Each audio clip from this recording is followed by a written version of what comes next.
오늘 함께 보실 하나님 말씀은 열왕기상 21장 11절부터 29절까지 말씀입니다. 제가 가진 구약성경 555쪽입니다. 11절부터 끝절 29절까지 한 절씩 읽겠습니다. 그의 성읍 사람 곧 그의 성읍에 사는 장로와 귀족들이 이세벨의 지시 곧 그가 자기들에게 보낸 편지에 쓴 대로 하여 금식을 선포하고 나봇을 백성 가운데 높이 앉히네. 때에 불량자 두 사람이 들어와 그의 앞에 앉고 백성 앞에서 나봇에게 대하여 증언을 하여 이르기를 나봇이 하나님과 왕을 저주하였다 하매 무리가 그를 성읍 밖으로 끌고 나가서 돌로 쳐 죽이고 이세벨에게 통보하기를 나봇이 돌에 맞아 죽었나이다 하니 이세벨이 나봇이 돌에 맞아 죽었다 함을 듣고 이세벨이 아합에게 이르되 일어나 그 이스라엘 사람 나봇이 돈으로 바꾸어 주기를 싫어하던 나봇의 포도원을 차지하소서. 나봇이 살아있지 아니하고 죽었나이다. 아합은 나봇이 죽었다 함을 듣고 곧 일어나 이스라엘 사람 나봇의 포도원을 차지하러 그리로 내려갔더라. 여호와의 말씀이 디셉 사람 엘리야에게 임하여 이르시되 너는 일어나 내려가서 사마리아에 있는 이스라엘의 아합 왕을 만나라.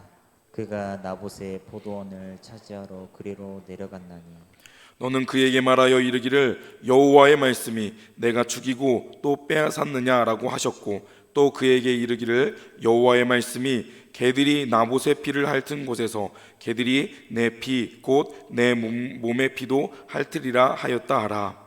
아합이 엘리야에게 이르되 내 대덕자여 내가 나를 찾았느냐 대답하되 내가 찾았노라.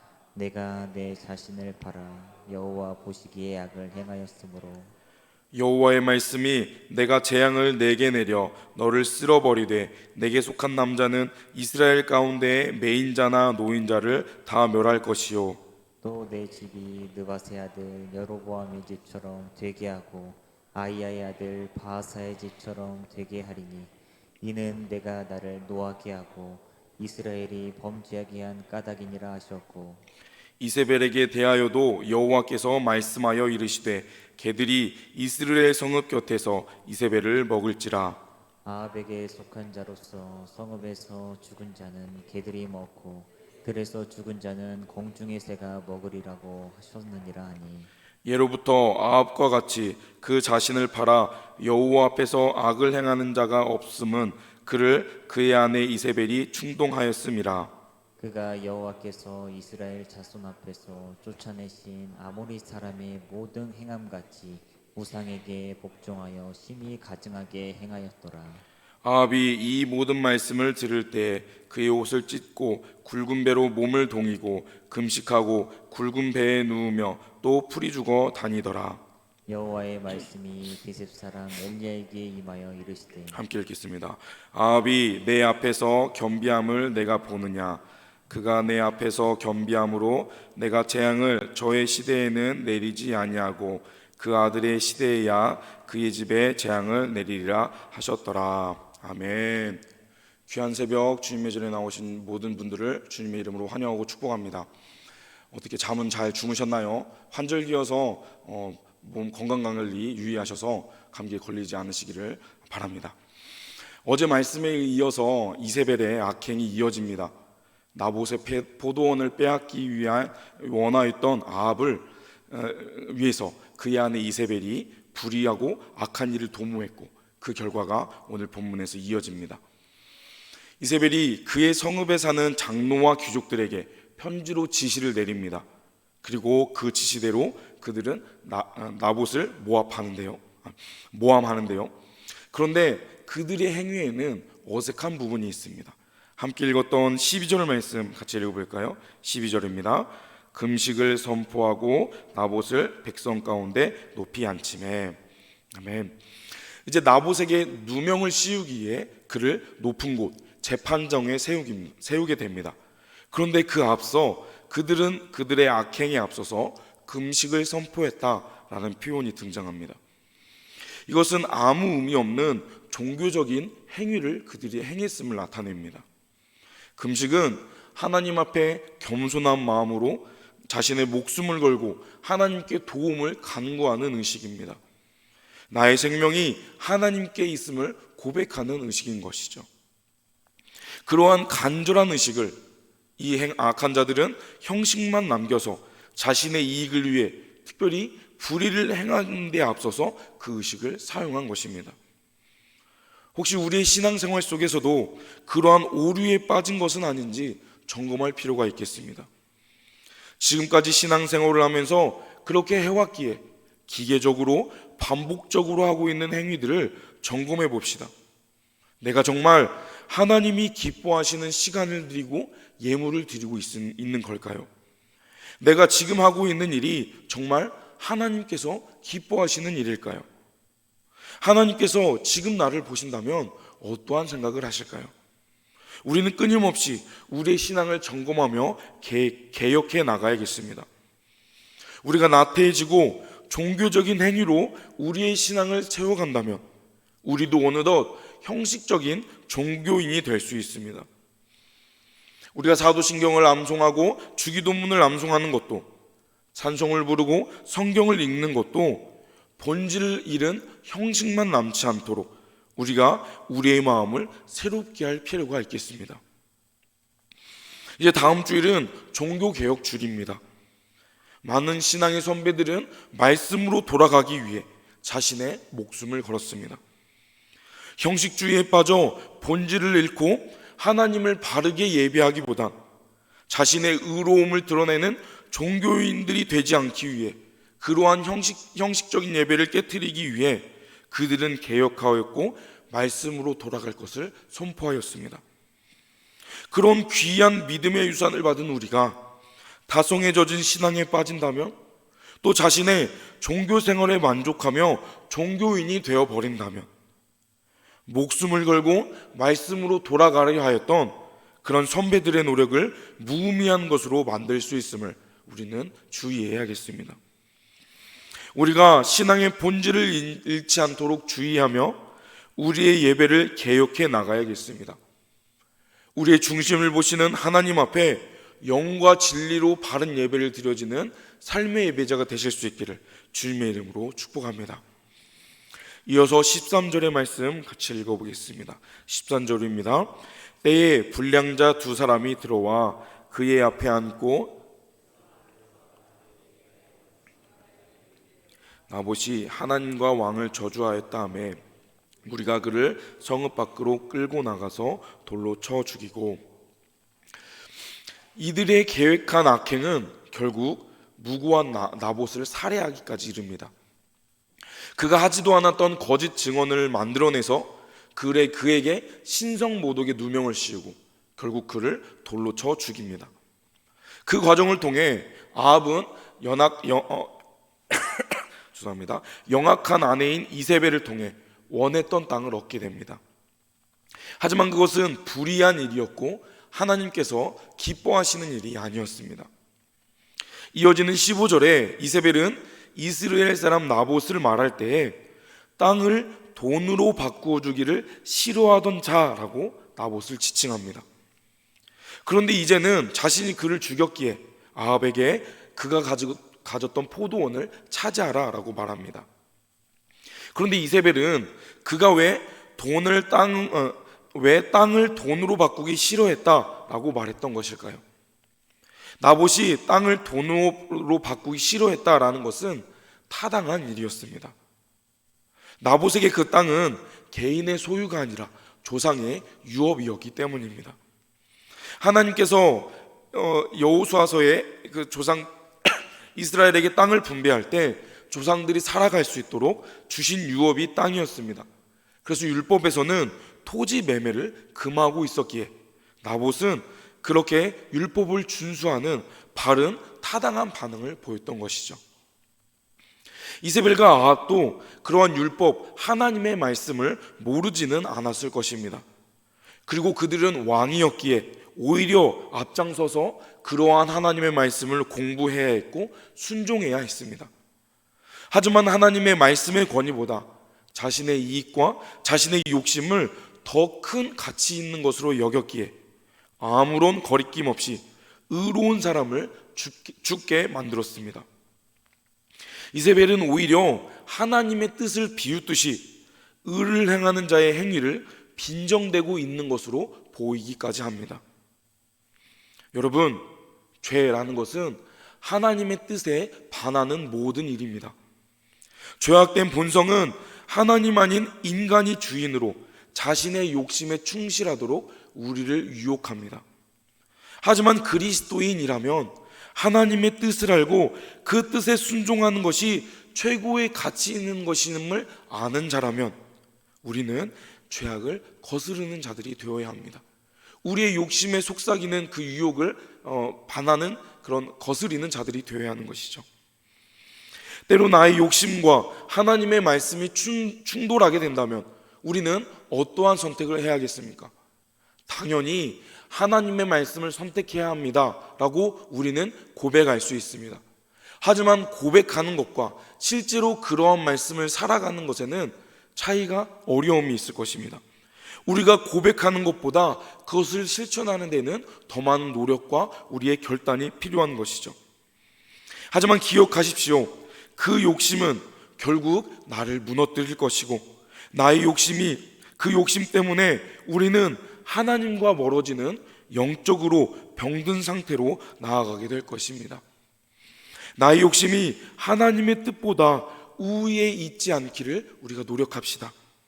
오늘 하루 나의 욕심보다 하나님의 뜻을 깊이 묵상하시고 그 뜻대로 순종하기 위해 노력하시는 저와 여러분이 되시길 주님의 이름으로 축복합니다. 그리고 우리는 이 구절을 통해 하나님의 말씀에 순종하고 의를 행하다가 억울하게 죽게 된 나봇을 생각하기 원합니다. 하나님의 말씀에 순종하는 과정에서 예상치 못한 어려움을 당할 수 있습니다. 억울하게 누명을 쓰고 말도 안 되는 일을 겪을 수 있습니다. 하지만 그럼에도 우리는 하나님의 뜻에 순종하는 자들이 됩시다. 고린도전서 1장 23절의 말씀처럼 우리가 자랑할 것은 오직 십자가에 못 박히신 예수 그리스도 뿐입니다. 그 복음의 가치를 알지 못하는 자들에게 그것은 거리끼는 것이고 혹은 미련해 보이는 것입니다. 하지만 우리는 그러한 복음의 가치를 알기에 기꺼이 그 복음을 위해 고난이 있다 할지라도 그 길을 걸어가야 하는 것이지요. 비록 지금은 고난의 길이라 할지라도 그 고난이 끝이 아님을 믿으시길 바랍니다. 세상 사람들은 우리를 손가락질하고 우리를 미련하다 말할지라도 우리는 더 큰 가치를 보는 자들이고 복음의 은혜를 경험한 자들이기에 그럼에도 불구하고 그 미련해 보이는 고난의 길을 걸어갈 수 있는 것입니다. 예수님께서도 의를 위해 박해받는 자는 복이 있다라고 말씀하십니다. 그리고 그 복이 천국이라고 말씀하십니다. 천국이라는 상급을 받을 것이라고, 천국을 약속해 주실 것이라고 주님은 말씀하십니다. 그리고 의를 위해 박해받는 것을 예수님은 몸소 보여주셨습니다. 죄가 하나도 없으신 분이 십자가에 오르셔서 하나님의 뜻에 순종하는 길이 비록 고난의 길이라 할지라도 그 복종의 모습을 통해 하나님이 역사하심을 우리에게 삶으로 보여주신 것이죠. 이 말씀이 어려움을 당하고 있는 우리에게 우리의 삶에 위로가 되기 원합니다. 그리고 그 고난을 두려워하여 돌아가는 것이 아니라 타협하는 것이 아니라 기꺼이 하나님의 뜻에 순종하여 그 일을 감당해내시기를 바랍니다. 비록 힘들지라도 하나님의 의를 위해 기꺼이 박해받는 자리에 나아가실 수 있는 저와 여러분이 되시길 주님의 이름으로 축복합니다. 이러한 부당한 일에 앞서 하나님은 부당한 일에 앞에 하나님은 아합과 이세벨의 악행에 눈 감아 주시지 않으셨습니다. 하나님은 엘리야를 보내셔서 그들에게 하나님의 뜻을 전하게 하셨는데요. 19절의 말씀 읽어볼까요? 19절입니다. 너는 그에게 말하여 이르기를 여호와의 말씀이 또 그에게 이르기를 여호와의 말씀이 개들이 나봇의 피를 핥은 곳에서 개들이 내 피 곧 내 몸의 피도 핥으리라 하였다 하라. 아멘. 자신의 욕심 때문에 다른 사람을 부당하게 죽인 그 아합의 죄악을 하나님은 지적하십니다. 그리고 개들이 나봇의 피를 핥은 곳에서 내 피와 내 몸의 피도 핥게 될 것이다 라고 예언하십니다. 우리에게 개라는 의미는 부정적인 의미로 쓰입니다. 그런데 유대인에게도 개는 부정적인 의미입니다. 그런데 개들이 내 몸의 피를 핥을 것이다 라고 말씀하신 것은 그 아합 왕의 죽음이 개 같은 부정하고 불명예스러운 죽음이 될 것임을 예언한 것이었습니다. 그리고 그것으로 끝나지 않습니다. 여호와 보시기에 악을 행한 그 죄악으로 인해 가문이 멸절되고 여로보암과 바하사와 같이 하나님께 범죄하였던 이전의 왕들처럼 비참한 마지막을 맞게 될 것이라고 예언하십니다. 그리고 그 예언은 아합에게만 그치지 않습니다. 앞장서서 부당한 일을 강행하였던 이세벨에 대한 예언도 하시는데요. 23절과 24절에서 이세벨도 아합과 같이 개 같은 부정한 죽음을 맞게 될 것이다 라고 예언하십니다. 그런데 그러한 엘리야의 저주와 예언 앞에 아합은 이전에 보이지 않던 반응을 보입니다. 27절 같이 읽어볼까요? 27절입니다. 아합이 이 모든 말씀을 들을 때에 그의 옷을 찢고 굵은 배로 또 풀이 죽어 다니더라. 천하의 악한 왕 아합도 자신의 죽음에 대한 예언 앞에 두려움이 있었습니다. 그래서 그는 옷을 찢고 굵은 배로 몸을 동이고 금식하며 풀이 죽어 다녔다라고 말합니다. 그가 행한 이 행위는 회개의 행위였습니다. 물론 그가 진정으로 회개했는지는 우리는 알 수 없습니다. 하지만 하나님은 그렇게라도 그가 회개하려고 했던 모습을 보시고 그 재앙을 잠시 유예시키십니다.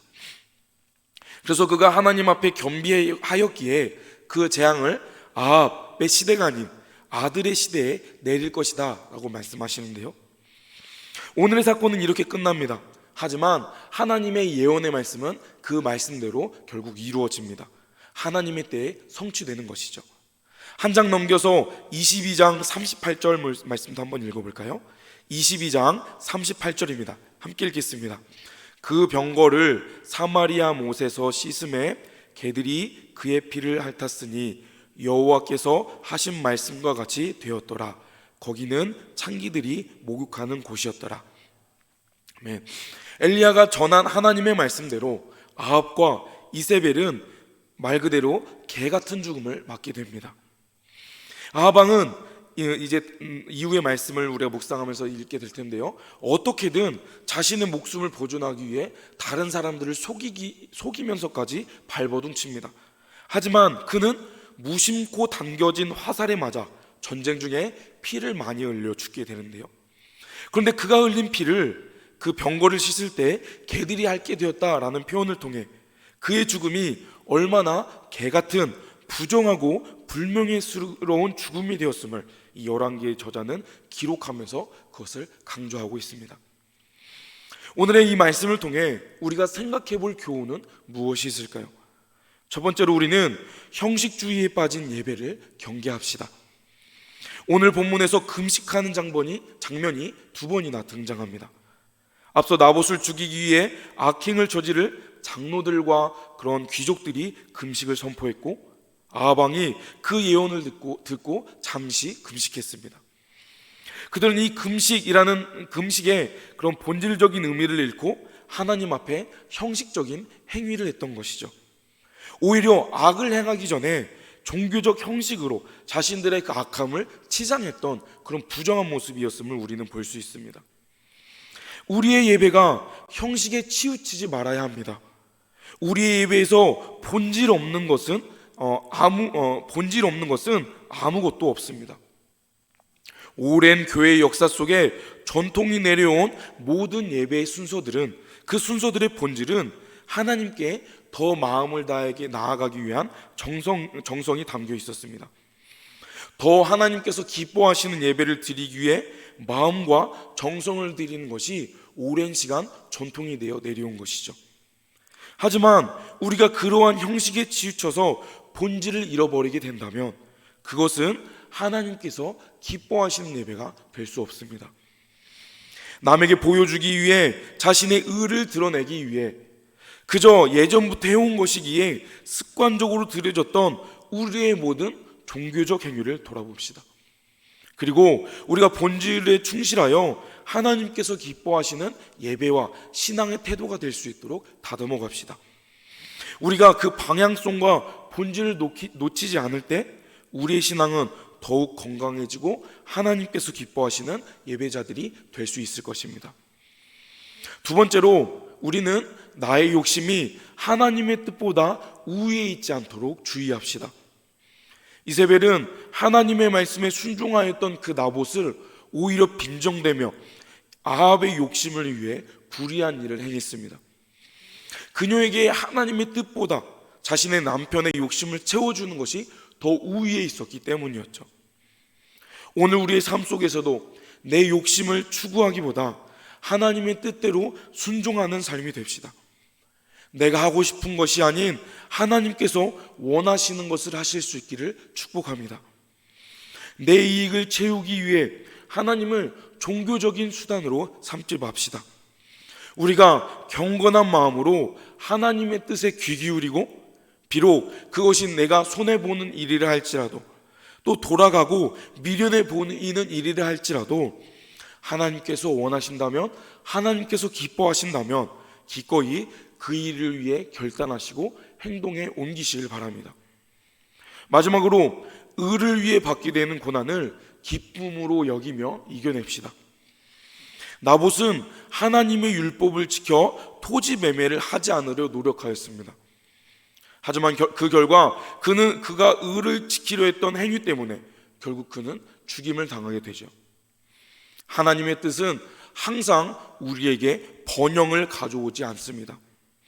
범사에 형통케 하시는 하나님이시지만 때로 우리에게 의를 위하여 고난 받는 날이 올 수 있음을 잊지 말아야 하겠습니다.